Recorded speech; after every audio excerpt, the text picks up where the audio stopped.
มายามบ้านครับมื้อหนึ่งเงินหกจนทางจนเมื่อยแล้วผมเปียกขึ้นเอง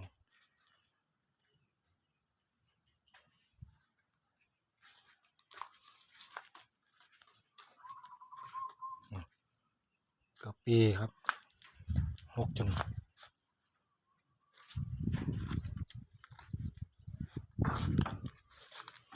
อีตูหวานไฟกันปอบ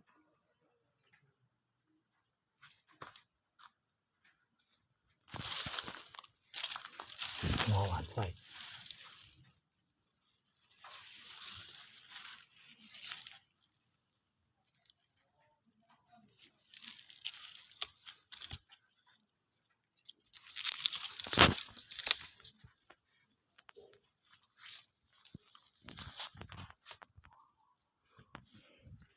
ได้สิมีเงินเห็ดใหม่เนาะ